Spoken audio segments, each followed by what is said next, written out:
Maybe we should just talk about how 1917 is going to win Best Picture, because that's a nice segue into the Oscars as well. Yeah, so it's kind of like all of a sudden, I would say like this weekend, it seems like 1917 has surged to the frontrunner status for Best Picture. And if only because it won Best Picture for that Producers Guild Awards or whatever it is. Yeah, and the PGA is like, that's usually one of the best precursor things to use to judge what's going to win Best Picture. In the past 10 years, the winner of the PGA has gone on to win the Best Picture at the Oscars 8 times. I think, so I think 80%. Yeah, I think overall history, I think it's 68% of the time the winner of the PGA Best Picture wins Best Picture for the Oscars. Right. So it's not guaranteed, but it's a pretty strong indicator. I don't know. I feel like it's a pretty wide open race. So any sort of clue or hint as to who may win Best Picture for the Oscars, I think we should take seriously. Yep. And, even though I found 1917 like technically wonderful and super engrossing, it didn't really connect with me too much on an emotional level, but... Are you dead inside? Are you? No, I'm not. No, I'm not dead inside. What tells me that I'm not dead inside is I would be very upset if something like Joker won Best Picture over something like 1917, right? So... Oh my God. All right, cue the music. Let's get into the Oscar noms, because I have a bone to pick about Joker. Okay, all right.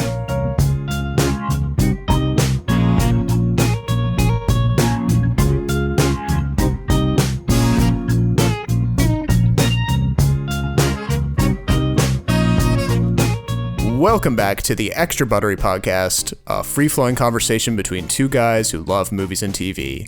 Here we are with episode 66, and it's our first episode since the announcement of the Oscar nominations, so that's going to be a bit of a theme going into this episode, as you've already heard. We'll also be touching on the SAG Awards, which, as of the recording of this episode, are ongoing. They haven't even finished reading them all out yet.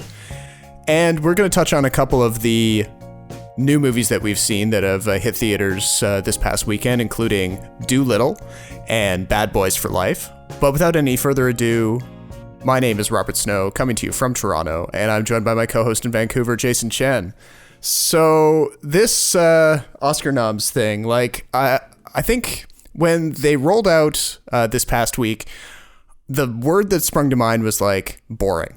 They were just kind of boring. I didn't feel like a huge amount. Normally I get kind of excited to see who's going to be on those final shortlists, but this time I was like, pfft. Now, is that a reflection of the movies we've had this year, or is it just the names that they picked? Just the names that we picked, I think. Yeah, I was hoping for stuff like The Farewell or Ad Astra or Uncut Gems or, any of the things that I put in my top 10, but and while I did see a few things from my 2019 top 10 in there, like Once Upon a Time in Hollywood and The Irishman and things like that. Well, even The Irishman wasn't really in my top 10, but anyway, top 15. There were still like some of the things that I really connected with were just totally ignored. And it just went to stuff like Joker getting the most nominations out of every movie. Like, oh my God, what a travesty, eh?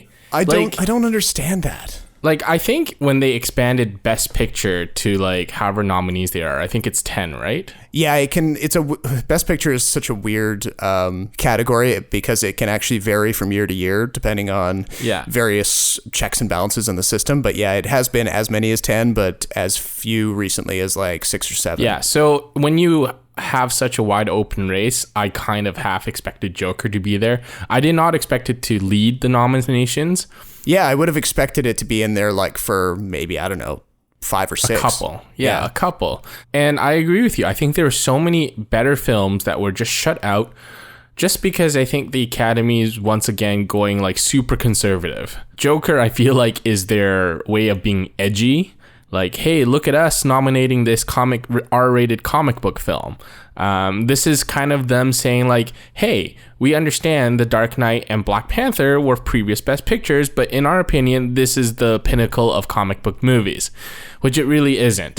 My bigger gripe is that, like you, a lot of great movies and great filmmakers were shut out. I looking at the list now, and the Best Director category just jumps out at me. Yeah, for sure. Todd Phillips for Best Director is the biggest sham in the entire world. Yep. Like, I'm sure he's a nice guy. I have nothing against him personally. Are you sure about that? Because I don't know. He's some of his comments make it seem like he's a little bit of a snarky bastard. Whatever. Anyway, the fact that it was even considered for Best Director is baffling to me, because I think so many other directors have taken risks and pulled them off. So the Safdie brothers, Lulu Wang, Greta Gerwig. There's like a handful of other directors who I think are far more deserving of his spot. I think this is a pretty tough category to crack, but wow, the bar is all over the place. I don't believe it. Even Bombshell, like how does it clean up, or how does it get so many nominations in these categories? Like Margot Robbie, was she really in it that much? I mean, yeah, and I haven't seen Bombshell, so I can't, it's on my watch list for, before the ceremony. But yeah, and it's, and they're perilously close to that hashtag of Oscars so white again. They have one person of color between... Oscars so male, too. Yeah, but they have one person of color between the four main, the four acting categories. And that's at a time when you have like Lupita Nyong'o in Us, or Awkwafina in The Farewell, and so many other great performances from people of color. And it's just... I've never seen such a stark difference between this and the Golden Globes. Like, as much as we don't like the Golden Globes, there is some sort of like crossover in that the two bodies generally kind of agree on what are the best performances, at least the nominations wise. Yep. But like Taron Egerton getting shut out of Best Actor, I don't know. I haven't seen Pain and Glory with Antonio Banderas, so I can't really say. But Awkwafina in Best Actress, I feel like was a huge snub. Yeah, and there's a lot of love for... And J-Lo. There's a lot of internet outcry over J-Lo. And I thought the Academy loves this kind of stuff, like crossover stars. And some people were saying that, hey, it's because the Academy didn't like what J-Lo did after... a few of her movies in the 90s, where she became like this socialite celebrity with no talent. But I mean, it's just like, are you really going to punish them for that? And by the same token, they were talking about how Ben Affleck was punished for going out with her when he was, I guess he hasn't made a movie in a while, but like kind of is like directing Peak, Ford v Ferrari, another like really generic, in my opinion, not so risky film that made it as a Best Picture. I mean, I don't get it. So in my opinion, the only ones who really deserve to be there, knowing that I haven't seen Jojo Rabbit or Little Woman, are Marriage Story, 1917, Once Upon a Time in Hollywood, and Parasite, and maybe Irishman. Yeah. Those are the only real movies that I feel like belong there. And it seems like in a year like this... It's so hard for me to pick the number one film. Right now, it's between 1917 and Parasite, but it looks like 1917 would win. Hollywood loves these war films. Yeah, it's, for a movie that, to be honest, I didn't even know was in production until the trailer came out, and then it's kind of surged to the front. I mean, it's impressive that it's, I don't know who's running the campaign behind this movie, but I hope they get a huge bonus for it, because I would have pinned my bet on pretty much any other movie in that category before that one. But anyway, were you a little surprised Knives Out didn't get as much attention, like awards wise? It's really only mentioned in Best Original Screenplay, isn't it? Yes, that's right. And well, Best Original Screenplay, as we've pointed out a lot of times in the past, it's kind of like the consolation prize category where, the nominations tend to go to movies that arguably belong in Best Picture, but are forced out by some of the more obvious nominees. But even like some of the awards that award ensemble casts, Knives Out, surprisingly, nowhere to be seen. Like for the rest of the writing categories, you've got stuff like Marriage Story, that makes sense. Once Upon a Time in Hollywood, sure. Parasite, of course. 1917 as Best Original Screenplay strikes me as odd, because it is plot-wise and character-wise, it's very formulaic and very derivative. Yeah, well, I mean, original being in the sense of like, it's not based on pre-existing work. True, but at the same time, like, is it really that original? I feel like we've seen suicide missions in war movies forever. Oh, you mean like, does it deserve to get a nomination in that category at all? Exactly. That was an odd one to me. Yeah, certainly put up against like some of the other stuff that we're seeing in the Best Picture category. Then no, yeah, I'd agree with you there. fair. Yeah, if like Uncut Gems or The Farewell were nominated, this would be the category it should be in. Yes, yeah. Especially The Farewell, where you're dealing with like multiple cultures and languages and whatnot. Like, come on, like that's such a no-brainer. Like, do people not realize how hard it is to write a script like that sometimes? For sure, yeah. And or even like in adapted. Okay, yeah. So Little Women got it nominated for best adapted screenplay, which is good to see. I would have preferred to see Greta Gerwig over like way more of these categories, naturally in directing, but it feels like that's going to get shut out, which is a hugely annoying thing because that movie is great. It's one of like the coziest movies you'll ever watch. Everyone's just walking around constantly wrapped in these big blankets and having like feasts and dancing and, you know, lots of idyllic Americana type experiences. It's it's very cheerful. But yeah, I don't know, like this is the first year that I can remember being just a little bit kind of jaded angry about it. I don't know if that's... Join the club, Robert. Join the club. But it's an annoying club to be in because I want the Oscars to be like a little bit better, and I feel like previous years, it's Rob, you're just setting yourself for future disappointment for the rest of your life. Like no award show is ever going to be perfect, and no award show is ever going to actually award the best in category.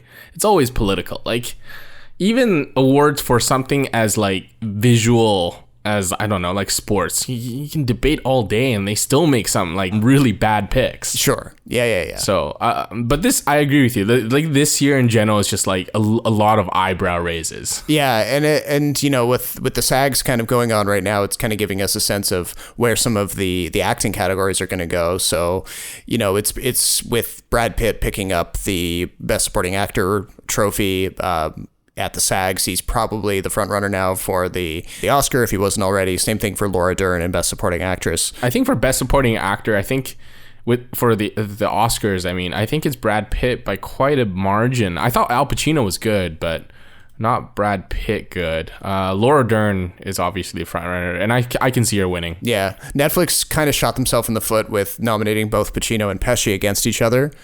Because they're going to kind of split the Irishman vote, I think. Yeah, maybe, but I didn't think Pesci was that good.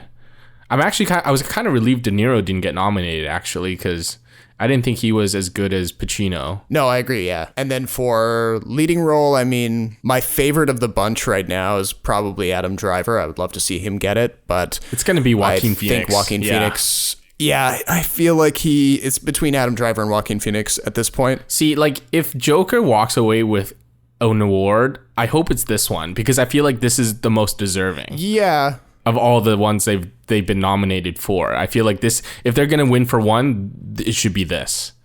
I thought Jonathan Pryce was great, though. Yeah, I haven't seen The Two Popes yet. I was planning to start it the next couple of days, but I still have, like, at least 10 movies to watch before the telecast. Yeah, it's just real quick. I don't think it's a very strong film. I think Fernando Morales, who did City of God, which is excellent, does too many weird decisions with this one. Tonally, I don't think it was very consistent, and if not for Price and Hopkins really carrying this movie, this would be an absolute bore. But Price was so good. He was really good. But Hopkins not so much, but I mean, as an old dude playing an aging pope, I feel like, you know, it was tailor-made for him. And then, you know, rounding out the actress category, I have a feeling right now, I think maybe it's Saoirse Ronan's year. Really, eh? Maybe they'll kind of like go consolation prize again, to use that phrase, for Little Women, because it probably won't win Best Picture and it probably won't win Best Director. So maybe it'll go to Saoirse Ronan. I mean, Charlize Theron's already won, so that hurts her chances a bit. I was gonna say, do you think Renee Zellweger is the dark horse? Yeah, I would say she's the dark horse in the same way that, like, last year that Glenn Close kind of came from behind and snagged it. You know, for a movie that, like, nobody had seen in The Wife. Like this is a similar situation where Renee Zellweger is like doing a fantastic performance in an otherwise kind of like limp movie, and it's possible that she would kind of pop up from behind and grab it. I don't really, having not seen Harriet, I can't say anything about Cynthia Erivo. To me, it feels like Harriet's kind of like Judy in the sense of like great central performance, not that much else going on around it. Wait, when did Glenn Close win again? She won last year. For Best Actress? Yeah. No, she didn't. Oh, wait, no, that doesn't make any sense. That's Olivia Colman won last year. Glenn Close didn't win. Oh, that's right. Okay, no, yeah, I'm misremembering. So this is why I'm the worst person for... She won for another, like, award. Yeah, she had won... Award show. I think she was the... Was it SAG? Might have been the SAG, and that made her the front runner for Best Actress at the Oscars, but then it was a surprise that she didn't win. Maybe that's what it was. Yes, okay, so she won the Golden Globe, the SAG, and the Critics' Choice. Okay, that's how it was. Okay. But she didn't win the BAFTA or the Oscar. That's what. Olivia Colman was a great choice. She was a great choice, yeah. But anyway, like there was a surprise around Glenn Close's thing, and I think maybe again, that happens a lot where you get these movies popping up in the acting categories that aren't popping up in any of the other ones, and usually it's just because it's the movie is kind of constructed around that performance. I think there are a lot of performances from films that may not be Oscar material that are deserving of acting. Like, it wasn't too long ago, Ethan Hawke was like completely ignored for First Reformed. And First Reformed was a movie that like I don't think anybody saw, right? And look at last year when Rami Malek won for Bohemian Rhapsody. That was a movie that everyone saw. Everyone saw in it, yeah. I mean, and I don't know if he was actually the best actor. Like, that movie has not aged well either, eh? I mean, it wasn't good when it came out either. Well, true. Okay, yes, true. It wasn't good when it first came out. That's right. Yeah. Even something like The Florida Project, I thought was fantastic, and it's made a bunch of like top of the decade lists, and it got no love either. So yeah, I mean, we could go on and on forever, right? Yeah. But I do want to ask you about cinematography, because I think this is a really like tough category.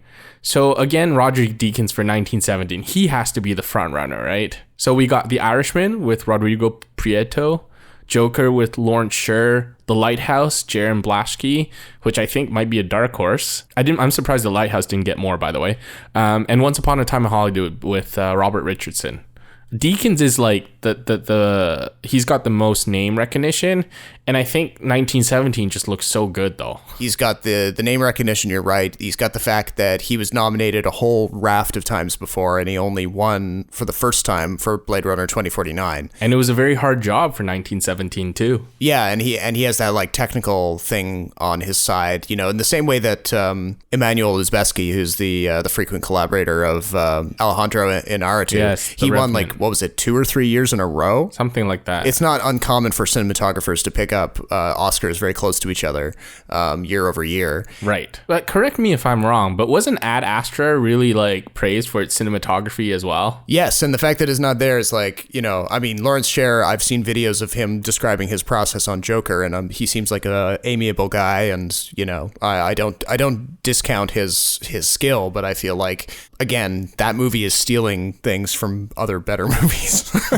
Well, I think Joker and Irishman are, I think, two of the weaker entries in that one. And with the Irishman, it's interesting because I feel like I don't know that it's necessarily the lighting or the framing or anything that's really advancing its cause. It's actually the extra stuff they had to do on set to make the de-aging work. So, which didn't work that well. Well, it didn't work that well, but what they had to do with the cameras, and then of course that's, you know, where the cinematographer is king. Yes, okay. The cameras, they actually had to mount 3 cameras next to each other. Yes. And they had to shoot 2 of the cameras in infrared so that they could get the performance information they needed to do the de-aging. Yeah, and the lighting. Whether or not the de-aging works for you on like an emotional or creative level is one thing, but in terms of like what they had to figure out, technically speaking, that's possibly why Rodrigo Prieto is in there. I don't know that he'll win, but yeah. Shockingly, Cats was not in this. Oh, shockingly, yeah. Despite their, what was it, like the edited, retouched up CGI footage they sent out to everyone. Yeah.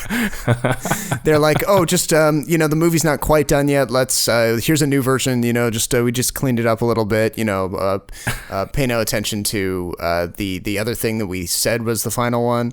Yeah. That's like kind of titling your school book report like book report final, and then final with an extra like all caps and then V5. Or like you hand one in when at the deadline and then you hand one in the next day and you're just like, like the one I handed in wasn't that good. So please consider this my final one. So it's kind of not a great precedent for movie making. I can't believe they let them do that though. That's just hilarious. The cats thing is a fun little segue, now that I think about it, to a movie that I saw this weekend that I honestly like. I like to go see terrible movies sometimes.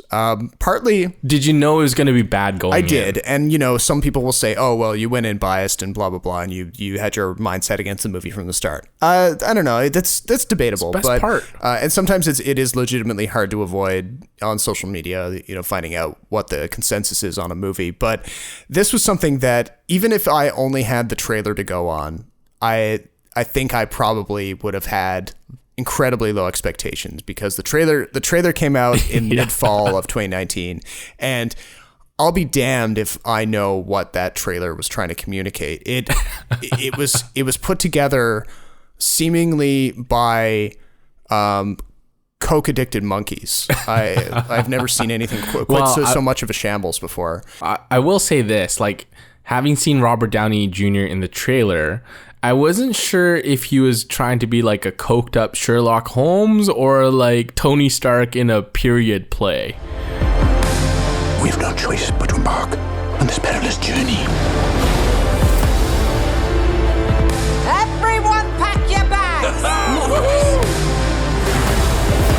You can talk to animals. The movie we're talking about in this case is Dolittle. This is the newest version of the Dr. Dolittle story. It originated in a series of stories by it's never done well Hugh Lofting, I believe is the author's name, originating in the 20s and 30s. And it's been made into, it's one of these stories that's been adapted into countless like animated series and kids movies, the Eddie Murphy movies from the mid 2000s, and now this thing with Robert Downey Jr. What we've got here is, as you were pointing out, Robert Downey Jr. doing weirdly like a worse version of his already kind of shifty accent from the Sherlock Holmes Guy Ritchie movies. Mm-hmm.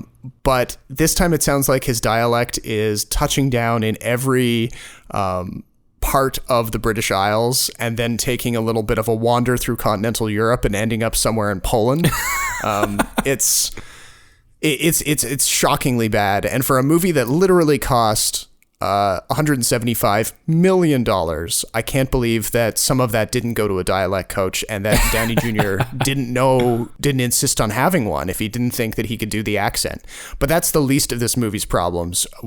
We've got CGI animals with very shoddy lip sync being voiced by like a roster of names that would blow your mind in terms of like star power. You've got Kumail Nanjiani, John Cena, Emma Thompson, Craig Robinson, all sorts of like marquee names that were pretty much only hired. Easy paychecks. Yeah, that's probably why they did it. But they were chosen by the production so that they could add a bit of name value to the poster and kind of pull you in. It's like, oh, hey, who wants to see Kumail Nanjiani voice a nervous ostrich? I guess I do. Just like to tack on that point just real quick. I can't remember what I was watching or reading, but there was someone talking about how like animated films are only getting big names so they can sell it. Mm-hmm. They're not getting people who are known for voice acting, and that often is usually stage or theater actors who can really enunciate and really express a lot of feeling through their words, because more often than not, you're sitting so far away from the stage, you can't see their faces. Right. So I think this is just like another symptom of that. Yeah. And you're probably not too far off the case here. I mean, again, this is a movie with so many things going wrong all at once that it's hard to put your finger on all of them. But, the story is supposed to follow the classic Dr. Dolittle arc of a man who can talk to animals, and he communicates with them in their own languages. If he's talking to a gorilla, he's thumping his chest. If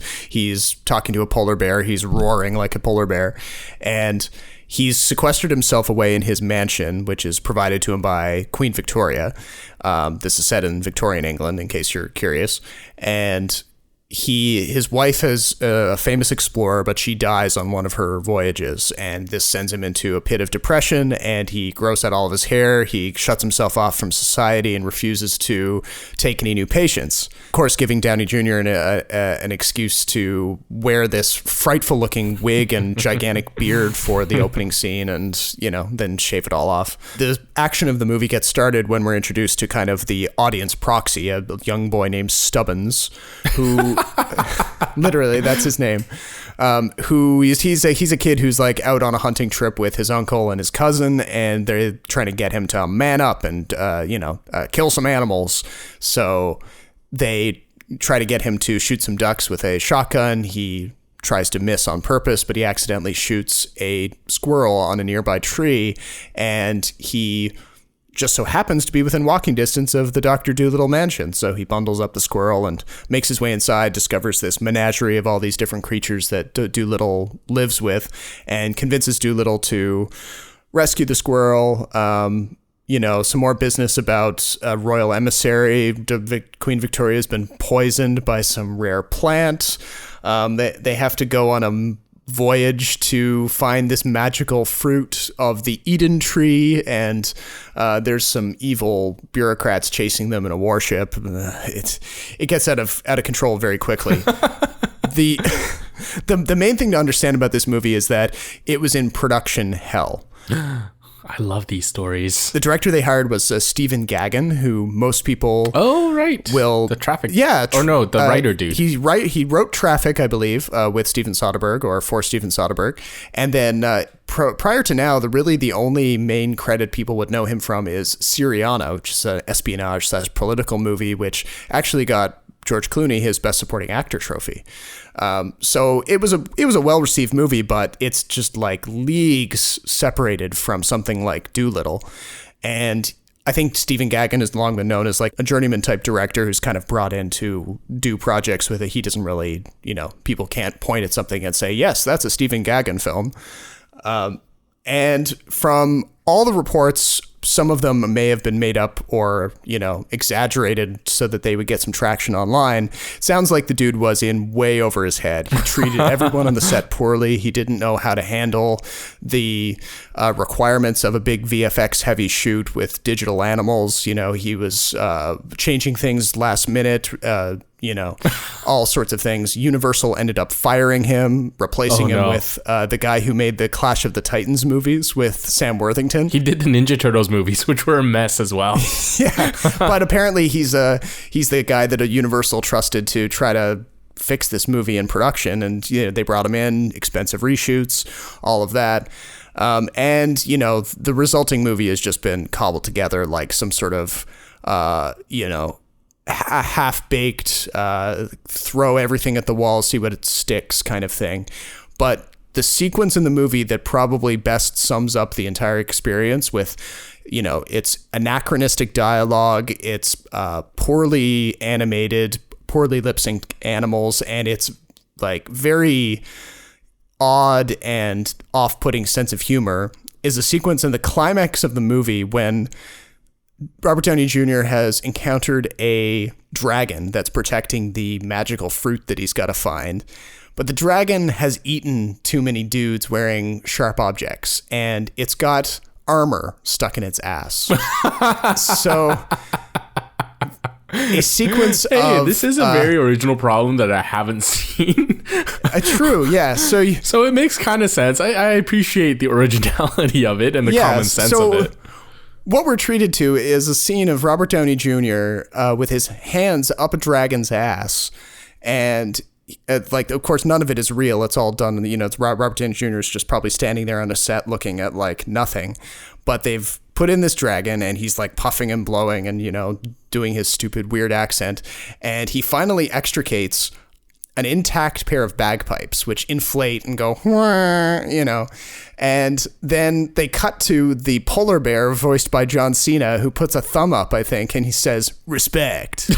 I don't even know why I'm laughing. That punchline makes no sense. Exactly, and that's the whole thing of this movie, is weird cutaways to lines that don't make any sense in context, behavior from characters that feels like an alien wrote the script.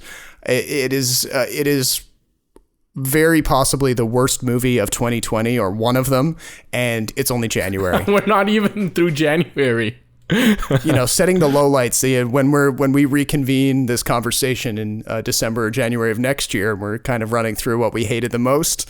This might still be there. So, that was my Saturday. Don't see Dolittle. Please don't. When you put it that way, I feel like I kind of want to see it now. I too hate watching movies, and I thought I was going to do that with Bad Boys for Life. Oh yeah, so I was convinced that this was going to flop. This had a movie, right? It's one of these cases where they have a successful couple of movies in a series and then don't make one for 10 or 15 years and then decide to reboot it. Usually that's not starting off on a good foot. Yeah, usually that's a death knell, right? So I don't know. Have you ever seen the first two? No, I've seen clips from them. I get the whole general Michael Bay-ness of them. Oh, okay. Yeah, well, that's true. This is kind of I think the franchise that really put Michael Bay into the upper echelon in terms of action films. Anyway, so this was a film I watched when I was a kid, because the first one came out in 95.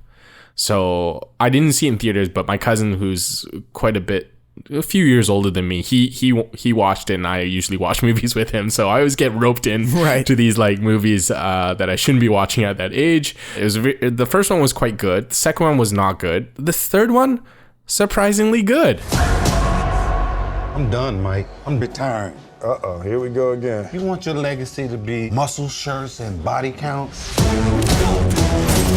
Look at this mess, it's carnage. I didn't do all this. You didn't shoot anybody? Well, come on, Cap. You know I shot some people. Yeah. I walked out of there thinking you know what? I got what I wanted. It met my expectations, kind of exceeded them a little bit, and I walked out there feeling pretty good. I walked in not knowing anything, and so I'm curious. I'm where do I stand against the general public? And it's 76% on Rotten Tomatoes. Yeah, I was really And I was surprised. whoa, okay. And I was okay, so one, I realized that there was an appetite for this kind of film, and two, that I think when it comes to mindless fun, there's always if you know you're going to get mindless fun, if it meets your expectations, then by definition it's a good movie because it does what it's supposed to accomplish. Right. This one, again, Will Smith and Martin Lawrence team up 17 years after the sequel, and they play two Miami PD cops who are basically action heroes. And sort of this mysterious threat from the past comes up.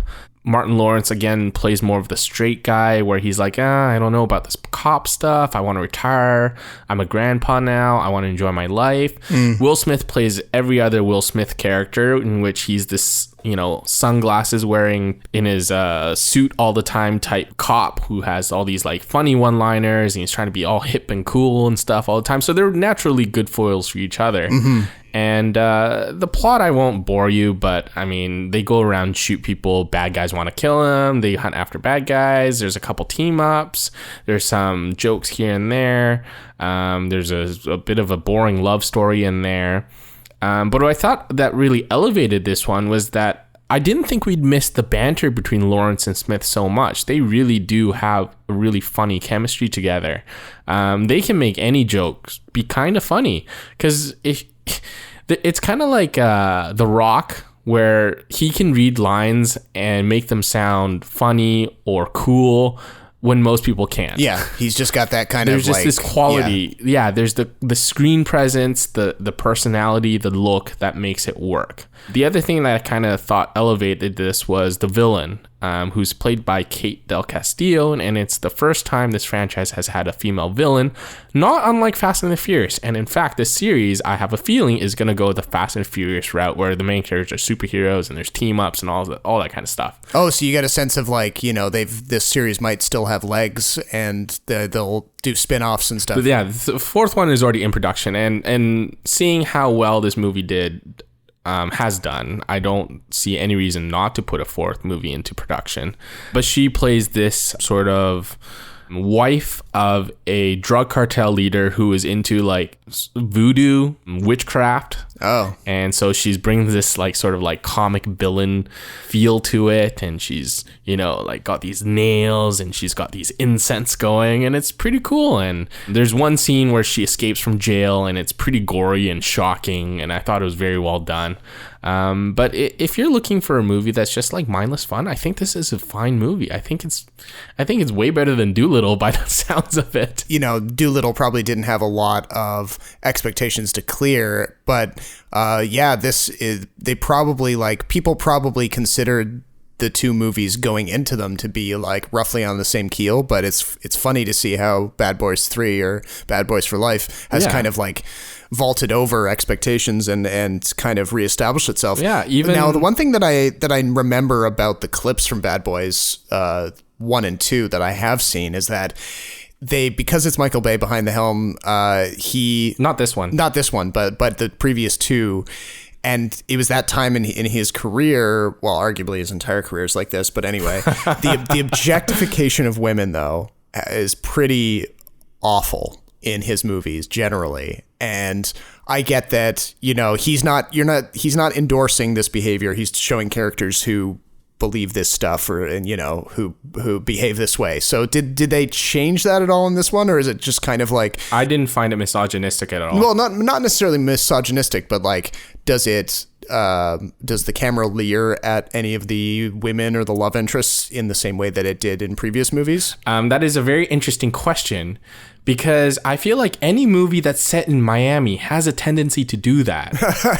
Something about the Miami nightclub scene forces you to like leer at one, or wants you to leer at women.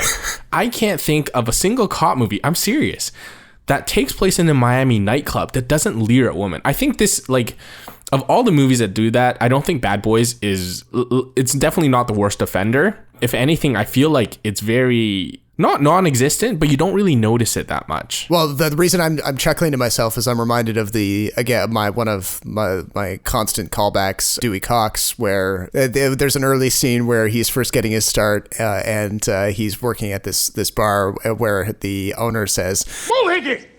People come here to dance erotically. I ain't got no music. I ain't got no nightclub." Yeah, so there's none of that. Well, not none, but very, very minimal. Even in the previous two films, it does leer a bit. I'm kind of like, my memory is kind of like not so good because it's been so long ago. But even in the first one, it didn't leer very much, because Téa Leoni was the sort of the female lead in the first film, and she was like this kind of badass character. There is leering in the sense that a lot of these women that they show are like, you know, drug mules, hookers, escorts, people who hang around with cartels. So naturally, I think there is a objectification of women in the film, because it's also done in that particular right industry, I guess you could say. But it's not offensive. Yeah, that was just the one thing that like I'd picked up on, like, other than the gunplay and the cars and, you know, the ridiculous, you know, or not ridiculous, but the knowingly ridiculous action that the other movies are known for. I remember that being a part of it as well, but you make a good point. Like, it's, you know, sometimes these movies do take place in locations where that's just kind of part of the territory. Yeah, exactly. I don't think it's any worse than any of the Fast and the Furious films. In fact, I think the Fast and Furious films are kind of worse for it. Yeah, they're still doing it even years later. So yeah, for sure. Yeah, so I actually recommend you watch the first one, if only to see like how the sort of trademark shots came to be, like the Hero 360 shot that Michael Bay is famous for, and this one, I think if you can catch it on streaming, if you're looking for some action fun, it's not that bad. Coming out of that, we'll close out this episode just by kind of casting our attention ahead to the rest of 2020. We mentioned a few things, the tail end of last episode very briefly, but actually plugged to the website, kinetoscope.ca. Jason prepared a arguably exhaustive list of the... It took a while. Yeah, I mean, you can tell there's easily like 25, 30 different movies on this list. Oh my, I would say more than that, yeah. But roughly, yes. I picked the ones that I thought were interesting to me and for the general public, I guess. Yeah, and I gotta say, like, if I was making the same list, I probably would have chosen all the same ones, because there's a great selection of like horror and thriller genre stuff, dramas, big blockbusters. So head on over to the site if you want to get like full write-ups or full little capsule descriptions for all of these movies that we might be talking about here. But a couple of the ones that really jumped off the page for me, there would be After Yang. Yeah, that one. I figured you'd like that one from too. Kogonada. I was like totally over the moon by Columbus, his last feature, his first feature actually, I guess. Yeah, and I was just so struck by the cinematography, the performances, the message of the movie was what really connected with me.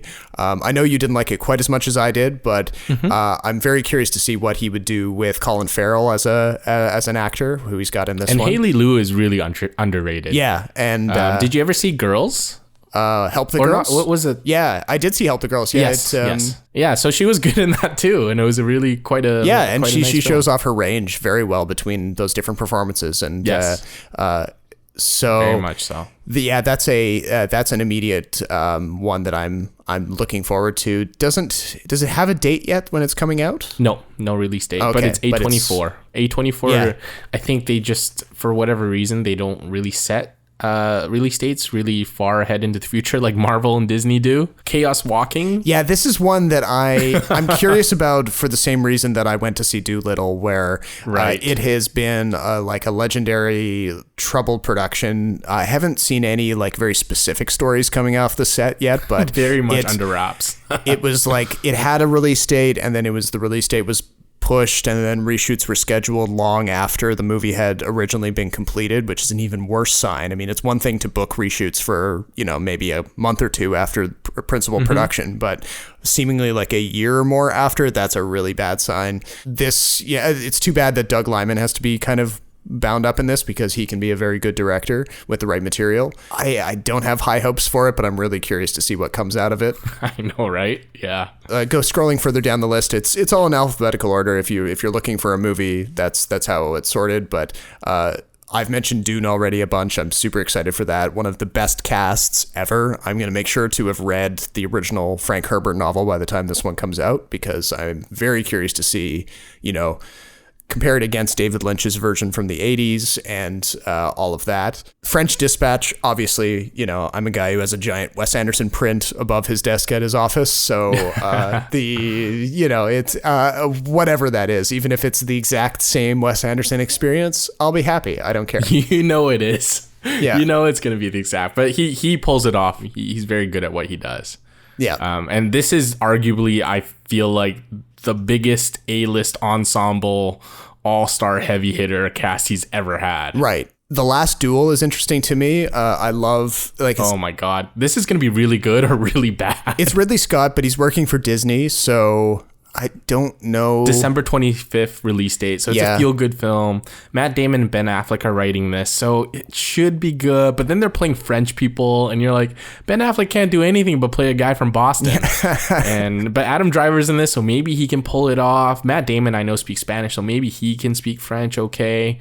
But oh my goodness, this could be a disaster if they are not careful. Yeah, so that's one to keep your eye on, but maybe don't get your hopes up too high.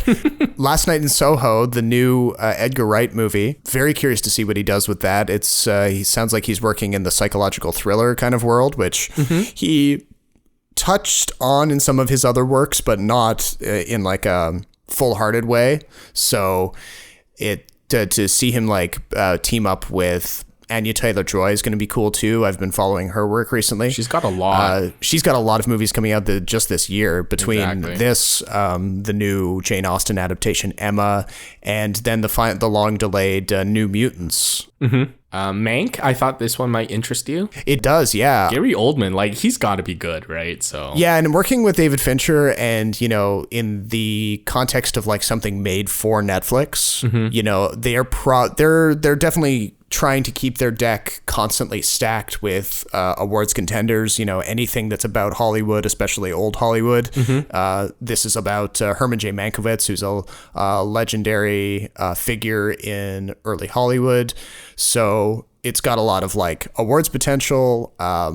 And Fincher, it's his first feature in a long time since Gone Girl. So it'll be cool to see how his style might have evolved a little bit. Maybe not. Minari for me, Stephen Yeun. Oh, yeah. Yep. He's in this, I think it's semi-autobiographical about Korean immigrants living in rural Arkansas. Yeah. Not much details. A24. I feel like it's going to be a slow burn film, and I'm excited to see it. We haven't heard much yet, but I can see this being sort of like a burning / shoplifters type film. As you mentioned, New Mutants with Anya Taylor-Joy. I kind of feel like this might be a surprise hit. Again, this is just a random bold prediction of mine. And it's got a very troubled production history. Was one of the films that like people didn't know was going to happen with Disney buying Fox. But from what I've read, Disney has sort of gone back to the director, Josh Boone, and said, hey, like, you envision this as more of a horror film. Well, let's just go with that, because whatever changes Fox told you to do, it didn't work. So let's just go with what you got. Yeah, which I have to applaud them for. That's not something that you often see. Normally they get kind of like on a track of trying to fix it, and they don't consider that maybe the original idea is better. Nightmare Alley, of course, Guillermo del Toro. This is one that apparently doesn't have too much of a supernatural element to it. It's more about well, we don't know that yet. He could just come up with something, but he's said that it doesn't have the kind of stuff that we've seen from like Crimson Peak or most recently Shape of Water. So if it does have maybe a supernatural element, it might be very much in the background. So it'd be cool to see what he does with that. Yeah, we've got Tenet, obviously, Christopher Nolan. I mean, if the IMAX extended preview is any indication, this is going to be amazing. Taylor Sheridan is back with Those Who Wish Me Dead. His films tend to be really heavy. I imagine this is the same. So John Bernthal's in this again after Wind River. Angelina Jolie stars as a survival expert who is tasked with protecting a murder witness while battling a forest fire. So yeah, lots great of environmental and interpersonal challenges. Yep. Top Gun Maverick. I'm super excited for that one. I like how your entry for this is just the lyrics to Danger Zone. Well, kind of just like modified a little bit, because I'm like actually referencing Tom Cruise in this, because he's the only person that can really make these movies really fly. No pun intended. But with that big list of like our most anticipated stuff from 2020, that's only like a taste of what we've got in the post up on the site. So head on over to kinetoscope.ca if you want to check out the full thing. Maybe build like a letterboxd list out of those things and share it with us if you're a fan of that site. But also up on the site right now, we've got Jason's review of 1917. Bad Boys for Life will be up there too. Yeah, Bad Boys for Life is going to be up there, but I've got my recommendations for Netflix and Amazon Prime. And of course, there's only 3 weeks until the Oscars, so we're gonna have to get our official Oscar predictions up there if we don't get them down in podcast form before that. Once again, thank you for listening to the Extra Buttery Podcast. My name is Robert Snow in Toronto. And my name is Jason Chen in Vancouver. Thank you for listening, and we'll talk to you next time.